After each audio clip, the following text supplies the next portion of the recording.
পুরীরহাট Panchanan পীঠে Shri Thakur Panchanan বর্মার bronze মূর্তি স্থাপন নিয়ে সাংবাদিক বৈঠক অনুষ্ঠিত হল।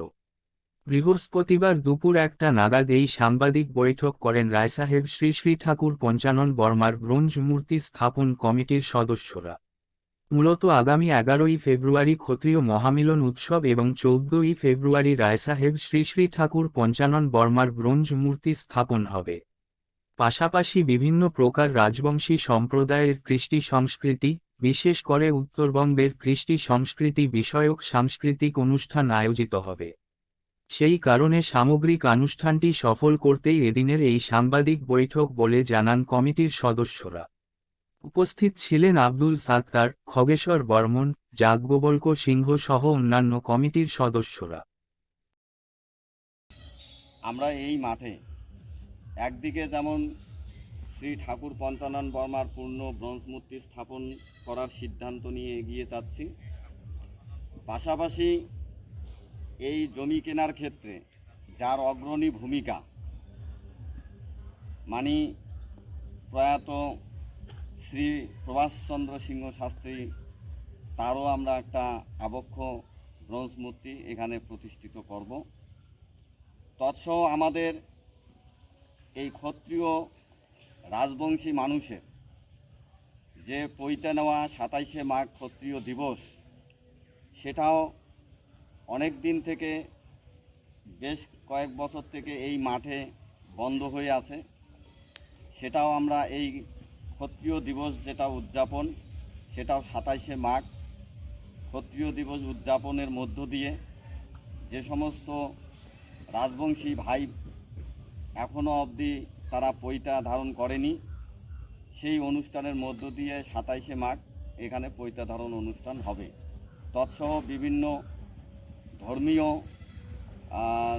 অনুষ্ঠান 27শে মাঘের মধ্যে থাকবে আমাদের কর্মসূচির মধ্যে।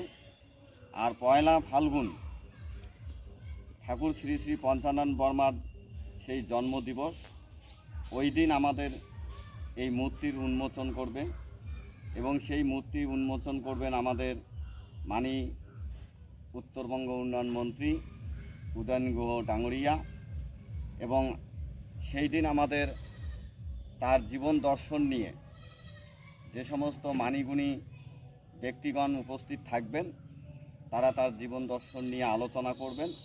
আর সন্ধ্যাবেলা আমাদের কুচবিহারের যেটা শ্রেষ্ঠ ভাওয়াইয়া সঙ্গীত, সেই সঙ্গীত পরিবেশন হবে। এটাই আমাদের মূলত কর্মসূচি। এখানে আমাদের একটা প্রতিষ্ঠিত করার সিদ্ধান্ত আছে।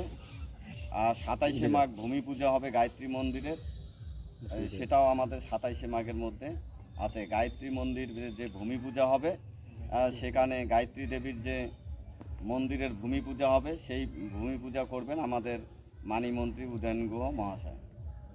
টোটাল মূর্তিটা কতটুকু হচ্ছে, কি হচ্ছে যদি বলেন? মূর্তিটা টোটাল যেটা হচ্ছে 5 ফুট 7 ইঞ্চি, মানে ওনার যেটা বাস্তবিক জীবনের যে হাইট ছিল, উচ্চতা ছিল, আমরা সেটাকেই নিয়েছি।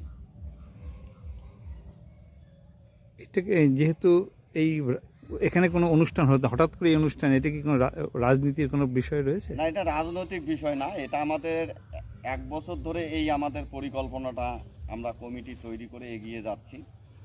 এবার যেহেতু এটা আমি তো বললাম যে আমাদের যারা এই উদ্যোক্তা ছিল পূর্বসূরি, আজকে তারা যে উদ্যোগটা নিয়েছিল, তাদের স্বপ্নটা আমরা পূরণ করার জন্যই শুধু এগিয়ে আসছি। এত দেরিতে কেন সেক্ষেত্রে? এখন মানুষের চিন্তা ভাবনা সবাইকে নিয়ে চলতে গেলে একটু তো সময় লাগবে। আমরা গত বছর এটাকে কমিটি তৈরি করে আমরা এগিয়ে যাচ্ছিলাম আর কি। এবারে আমরা সেটা পূর্ণরূপ দেব। মূর্তিটা তৈরি করতে কত খরচ ধরা হয়েছে?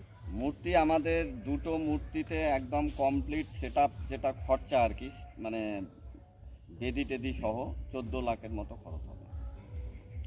সহযোগিতা কেমন পাচ্ছেন? সহযোগিতা পাচ্ছি, মানুষের কাছে আমরা যাচ্ছি, মানুষ সাড়া দিচ্ছে।